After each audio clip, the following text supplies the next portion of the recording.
Today, we're diving into a really strange connection between two totally different bits of language. One is all about making things crystal clear, and the other, well, it's designed to keep secrets. So how are they connected? You'll see that the answer actually tells us a lot about how information is managed all around us. So let's get right to it. What in the world does a basic pronoun have in common with a secret command? It sounds like a riddle, I know, but the answer shows us something pretty profound about how information works, how it can be used to make things clear, and how it can be used to make them disappear entirely. All right, let's start with the first piece of the puzzle. This is a tool that's built for one thing and one thing only: pure clarity. It's one of the most basic building blocks of how we talk. The pronoun. I mean, think about it. Its entire job is to point at something, to define it, to lock onto it, and to say, this is what we're talking about. It's a tool specifically designed to get rid of any confusion. And this simple act of labeling is just so fundamental, isn't it? When we use a simple word to stand in for something, we're giving it a clear identity. We're drawing a sharp line around it, separating it from everything else. So when you look at words like he, she, or it, each one is a direct, unmistakable label. Their function is basically to say, hey, this is what we're focusing on, and only this. You can think of it like language being used as a spotlight, putting one subject in perfect, focused clarity for everyone to see. Okay, so we've seen the spotlight. Now let's flip the switch and talk about the exact opposite. We're moving out of the light and into the shadows. Now take a look at this.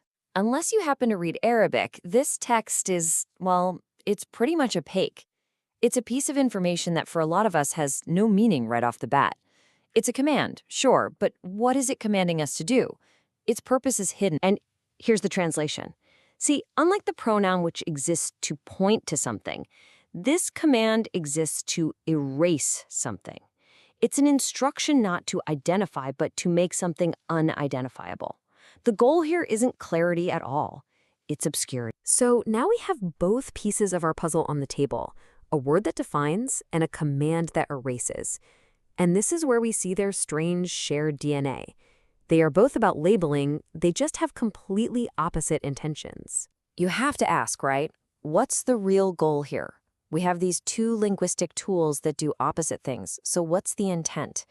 Why would you want to add a label? Or, for that matter, why would you want to erase one? Here it is, side by side. You can see the core conflict right here. On the left, language is being used to add a label. It's creating a clear line of sight, a clear understanding. But on the right, language is used to erase a label, deliberately muddying the waters and cutting off the content from where it came from. You can think of these as two completely different assembly lines, both powered by language. One path takes a subject, slaps a label on it, and out comes a clear identity. The other path takes a source, applies a command, and the origin just vanishes. It's the difference between putting up a signpost and actively tearing it down. And look, this isn't just some quirky language trivia.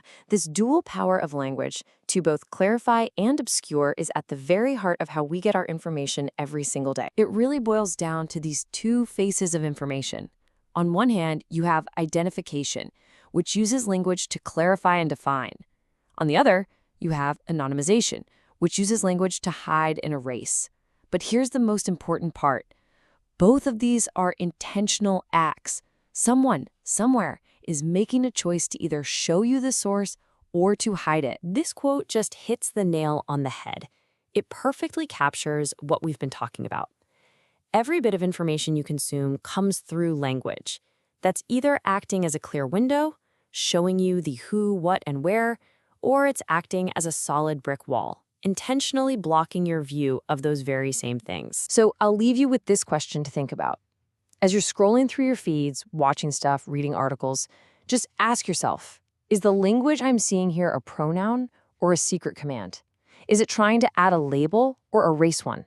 Is it a window or is it a wall? Because figuring out that difference, that's everything.